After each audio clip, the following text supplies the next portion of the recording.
The Edmonton Oilers offense wasn't the same last year. Production dipped, depth scoring dried up, and the once lethal Oilers offense looked human. If the Oilers want to be real Stanley Cup contenders, the offense has to bounce back.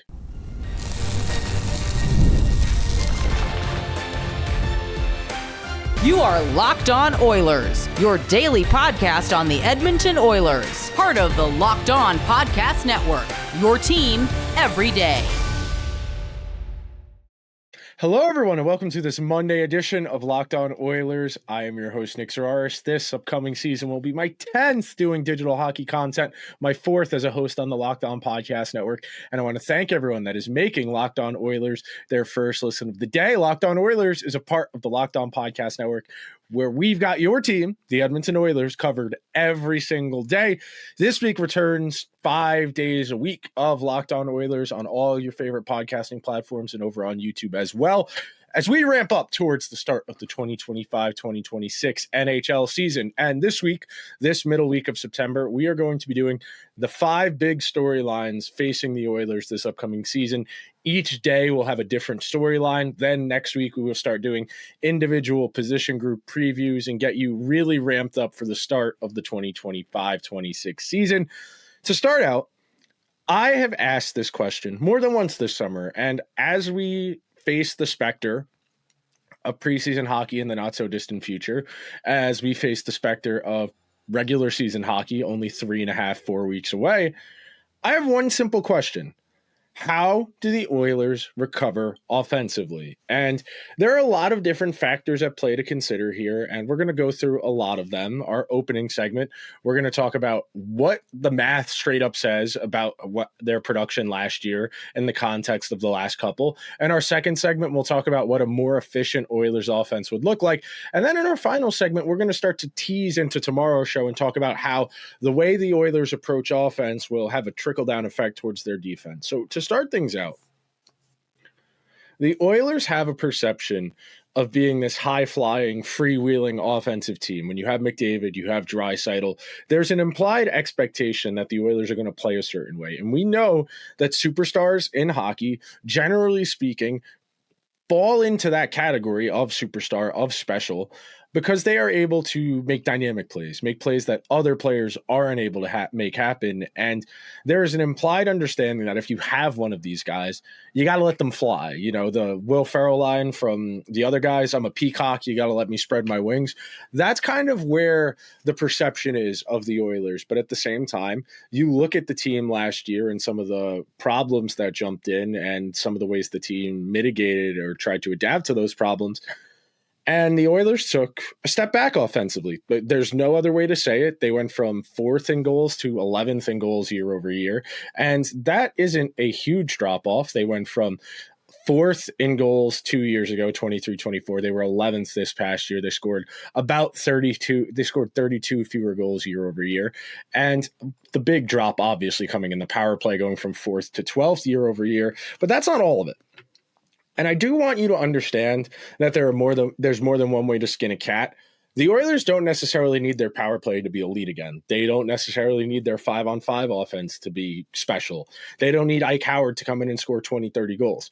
The Oilers just need a little bit of all of that. And the reason I phrase it that way, and the reason I like to talk about things in the aggregate, you have a better chance of several factors converging together if you don't need a lot from each. You know, if you're asking crazy hypotheticals, you know, if you're saying things like, well, we need Ike Howard to score 30 goals, that's probably not going to happen.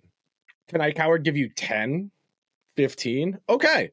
That'll knock off some of the goals that A, you lost year over year, and B, some of the goals you need to replace from guys who left in free agency, like Corey Perry, like Jeff Skinner, like Victor Arvidsson via trade. That's what I mean as far as recreating the offense in the aggregate. And some of this is going to come down to style and efficiency, which we're going to talk about in our second segment. But I do think the Oilers, by virtue of the guys that are still here, McDavid, Draisaitl, Hyman, Nugent-Hopkins, you liked what you saw out of Podkolzin with Draisaitl last year. You think maybe Adam Henrique has something left in the tank, and then you're banking on Ike Howard, Matthew Savard, I wouldn't even say figuring it out necessarily, but proving they're NHLers. And that's not a particularly high bar, but that is the type of expectation you need to have when it comes to these younger, unproven guys and banking on them is a recipe for disaster. If you drop, and this is generally why serious Stanley Cup contenders don't put unproven guys into their lineup. It is very uncommon for a team to have guys that are younger than 22 or 23 years old in their lineup, just because the nature of a Stanley Cup contender. They are not going to be as inclined to allow young players to make mistakes, to try and figure it out, to get an understanding of what is going to work in their toolbox at the NHL level. The NHL level jump from the AHL is pretty significant. From college, like what Ike Howard's going to do, is significant. You got to remember, college hockey, you're playing 2 or 3 times a week. Generally speaking, you're playing on the weekend. Then the other 3-4 days a week, you're practicing. The NHL grind is such a massive leap in responsibility. Ike Howard, at the most last year, was going to play 40 games. Team went all the way to the national championship game in college. He's going to hit that mark by about January of this year, and he's still going to have half a season and the playoffs to get through. There will be a physical wall his body's going to reach.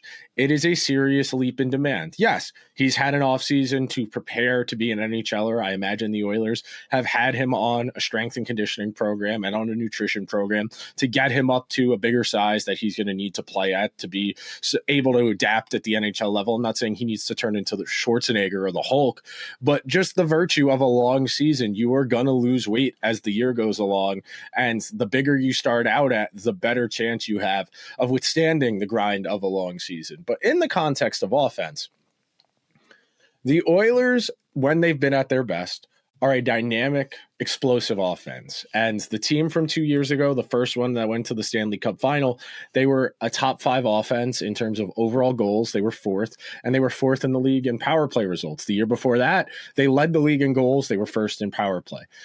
I don't think it's a coincidence that the 2 years the Oilers have really had in the last 5 to 10 that were really bad offensively, where they were, and it's not really fair to say 11th is bad last year, but you go back to 2017, 2018, and then 2018, 2019, where the Oilers scored 229 goals, finished 20th both of those seasons. It's not a coincidence that the Oilers, when they're at their best, have tapped into the greatness of McDavid and of Draisaitl. And that's what I mean when I say there's an expectation that if you have these guys, you're going to let them fly. You know, you wouldn't ask an elephant to climb a tree, but you would ask an elephant for a ride. You know, you can ride on the back of an elephant. You got a better chance of success there than asking an elephant to climb a tree. You know, if you're driving a sports car, you're going to want to drive fast because it has the capacity to do that. For the Oilers to get back to where they need to be offensively, some of that is going to require a philosophical change. Some of that is going to have to be Kris Knoblauch accepting that he needs to not necessarily abdicate defensive responsibility as a team principal, but if the Oilers are going to score enough to offset some of the issues in their lineup, whether that's the lack of depth, especially in the bottom half, the goaltending, maybe the third defensive pair if you want to be a little nitpicky. And to do that, you're going to need to score more. And we are going to take our first break on today's edition of Locked On Oilers. And we come back, we're going to talk about what that looks like in practice, what a more efficient Oilers offense would look like, and why the key is actually pretty obvious right after this break. The NFL season is already underway, and FanDuel is making sure you are ready for kickoff with a can't-miss offer. Right now, new FanDuel customers can bet just $5, and if your bet wins, you'll get $300 in bonus bets to use across the FanDuel app. I love using FanDuel because it makes however you want to play easy. If you want to lock in before kick, if you want to live bet after the game starts, or if you want to get in the group chat with your friends, cook up a same game parlay for a squad ride, FanDuel makes it happen. It's quick, easy, and the best way to add football juice to your Sundays. So FanDuel has one question. Are you ready? Download the FanDuel app now or visit FanDuel.com to get started. One more time, that's FanDuel.com to place your first $5 bet for your chance at $300 in bonus bets. We here at Locked On have an important request. We want to hear from you. We've been putting together a survey to learn more about our listeners and make your favorite podcasts even better. This is your chance to tell us what you like, what you don't, and answer questions about our advertisers. Go to lockedonpodcast.com/survey to get started. Everyone who completes a survey will be entered for a chance to win one of 10 $100 Amazon gift cards. Again, that's lockedonpodcast.com/survey. You can also find the link in the show notes. Thank you so much for helping Locked On out. Okay, my friends, thank you so much to everyone who is hanging out on this Monday edition of Locked On Oilers as we start ramping up towards the regular season, wrapping our minds around the ideas, the key players, and what we need to know. And I was talking about this the other day with somebody, one of my friends' who I'd met a few times, and we were talking about college football, and we were talking about why I like college football more than the NFL now. And the thing about football is it's very conducive to problem solving. If you have a really good offensive coordinator, but a bad quarterback, that is an interesting organizational problem. Because if your coordinator is as good as you think he is, schematically getting guys open, creating conflict for defenses, he should be able to manufacture offense with a subpar quarterback. It's why I've often pointed to Kyle Shanahan's stints in San Francisco, where he's gotten decent play out of guys like Nick Mullins, CJ Beathard, what he's done with Brock Purdy. I think you point to Kevin O'Connell in Minnesota with Sam Darnold. We'll see how the JJ McCarthy experience goes. But there is a certain type of understanding that great play callers have where they can solve problems. And for hockey, it's not as linear of a one-to-one comparison because hockey's a lot less structured. It's a lot less free-flowing. It's a lot less like chess, the way football is, where everything has a natural counter, whereas hockey is a lot more feel and volatile. And that brings us to a philosophical idea that I am not a believer in, but a lot of hockey people are. And this premise is very straightforward. And it comes from, I heard it first in the football sphere, and it makes sense more in that world. But when you are playing an elite offensive team, a team that can score a lot of goals, a lot of points, a lot of runs, your goal in this scenario, in this hypothetical, in this philosophy, is to slow the game down, to make the game be played at an agonizing pace, make it uncomfortably slow, string together 1, 2, 3, 4, 5, 6, 7, 8, 9, 10, 11, 12, 13, 14, 15 plays to get one scoring chance. Because when you slow the game down, each of those little chances becomes more valuable if there are fewer total chances in the game. It's simple probability. If there's 20 shots in goal in a game, they're more valuable than 30. Now, that's not a directly applicable idea because some shots are more valuable than others. But generally speaking, just in terms of math, if you were to do a pie chart, if you have 20 chances, each of those is going to be worth 5%. If you were to do 2 chances only, each of those would be worth 50%. And that's the idea here. Very straight up, the Oilers played a lot more of a cycle game last year. I still remember there was a game in March of last year during the regular season where they were talking about this on Sportsnet, how because the Oilers have had a hard time scoring, because they maybe don't trust their defense and their goaltending as much, they've adopted more of a cycle mentality of a get the puck in deep, win it along the boards, get it to the point shot, redirect, deflection, etc., second scoring chance, rebounds, trying to create offense in a more manufactured and frankly difficult way. We know, and I will put this explanation, my everydayers have heard me make this explanation a lot, so if you're new here, this is for you. The most efficient way to score in the NHL is to skate the puck at the net by yourself. Of course, there are defenders, there are a goalie. So how can we make it more difficult? Okay, we can get a numbers advantage. If we have 2 attacking players and 1 defender, the goalie and the defender both need to pick one of each. Sometimes they guess right, sometimes they guess wrong. If you can skate the puck directly at the net, that breakaway chance is going to be the most valuable thing you can create on an individual basis. But because of defenders, because of defending teams, we often, as hockey players, have to dump the puck in. We have to, after all of the work we did in the defensive zone just to win that puck, the best play we can make is a low percentage one. It's dump the puck in and hopefully get it back. It is a means of risk mitigation. And that's really philosophically what this comes down to. How much risk are you willing to tolerate? And how much defense are you willing to concede to create more offense. And we know Kris Knoblauch is very adamant about the Oilers being a rigid defensive team. I would dare to say their team defense was the reason they were able to beat Vegas so soundly, the reason they were able to beat Dallas so soundly. And ultimately, the problem for the Oilers in the Stanley Cup final became they were too reliant on their defense and on their goaltending to outlast Florida. And the way a team like Florida breaks you down is even if each individual chance doesn't score, they're wearing you down over time. And as the series goes along, they start to really get going and wear you down and break you down. When you need to win games 2-1, 3-2, it's a lot harder because one mistake and your game plan's kaput. And look, trying to only outscore your problems is not a direct answer either. You look at teams the way the Red Wings have played the last couple of seasons, especially since Patrick Kane got there. They have tried to outscore their perceived defensive and goaltending issues just with as much brute offense as they can create. And that it's in of itself is not a solution to defensive issues.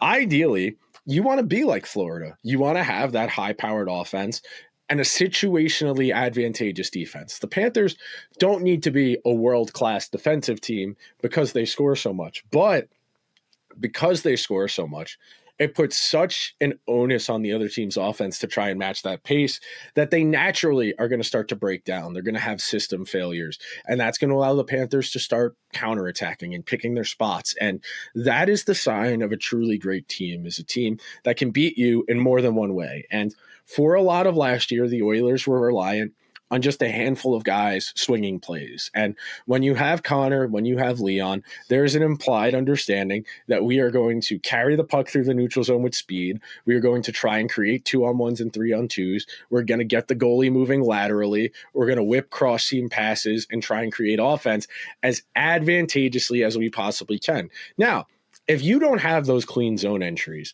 if you can't gain the offensive zone with possession, offense becomes more challenging because you're introducing more variables. You dump the puck in. Okay, you got to win a foot race to get there. You got to recover the loose puck. You have to have support up the boards from one of two ways, whether you go down behind the net the other way or up the wall on your side where you're playing the puck. You need three components there just to establish possession.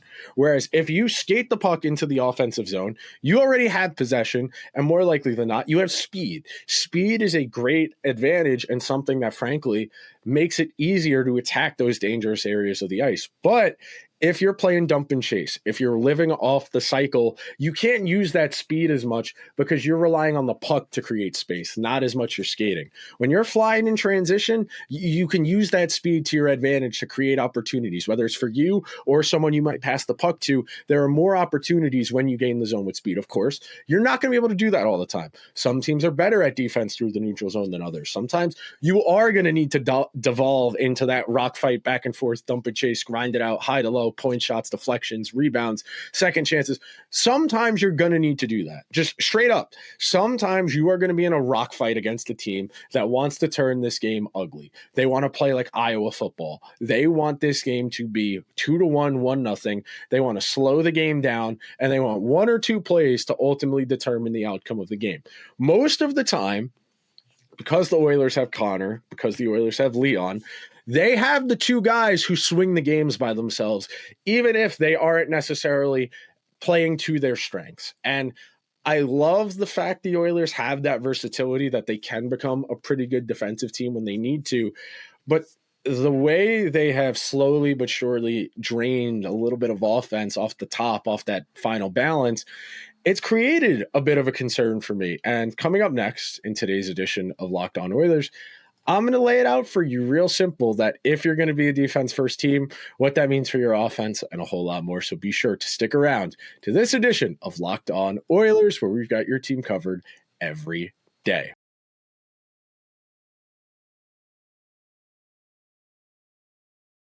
Thank you to everyone who is hanging out on this Monday edition of Locked On Oilers as we ramp back up to 5 days a week of getting the Oilers covered for you every single day. as we approach the season, as I said at the top, we will do the 5 storylines this week. Next week, we will start to do individual position group, and then I will most likely do a few individual player previews as well. We'll do some check-ins with the league at large. We'll check in on the Pacific, the West, the macro NHL, just to set the table. Because building up to the start of a regular season is a grind. And we approach the regular season here on Locked On Oilers the way we would an academic year.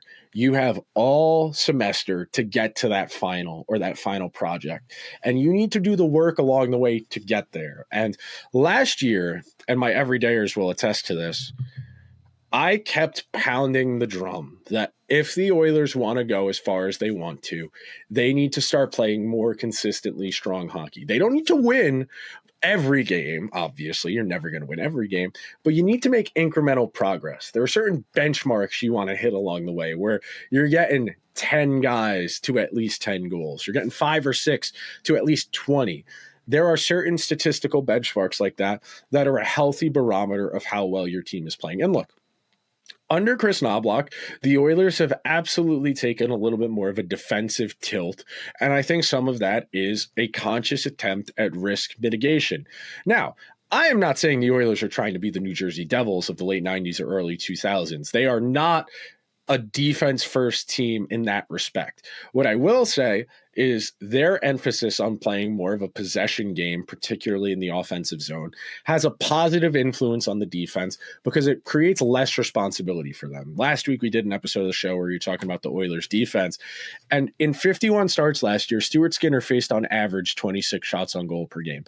All situations combined, 26 shots on goal. So the Oilers are supposing that if they only give up 26 shots on goal and Skinner saves 23, 24, 25 of them, most nights, they are going to be able to score 4, 3, 2, or 1 goal to beat the other team. And in the regular season, on any given night, the Oilers' chances of doing that are pretty good.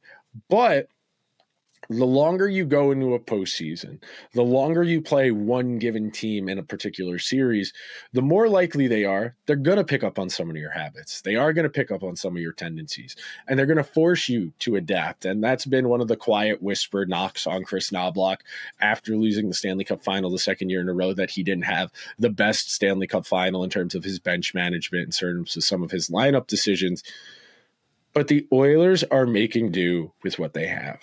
And I've been very adamant that the Oilers don't need to be perfect in any capacity. They have a pretty good foundation in McDavid, Draisaitl, Bouchard. It's one of, if not the best 1, 2, 3 in the entire league. I feel pretty good about saying that. And it really comes down to the supporting cast. And it's why all summer I've been asking the question. So is Zach Hyman going to bounce back? Is Nuge done? Or was last year just an adjustment year for him as he changes his outlook on what he is to this team?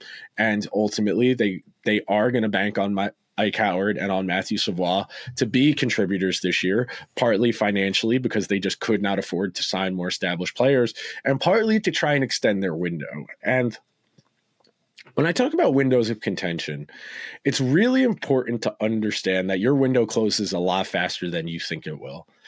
It is one of the great fallacies in professional sports that after losing a great series or a great game, if you're in a single elimination format, that team that suffered the plight is going to learn from that, and they are going to reach that height again, and they're going to clear it. As much as we like a narrative, and don't get me wrong, I love sports more than basically anything in the world. I find them the most compelling way to experience and understand human feelings. But great teams don't always get back.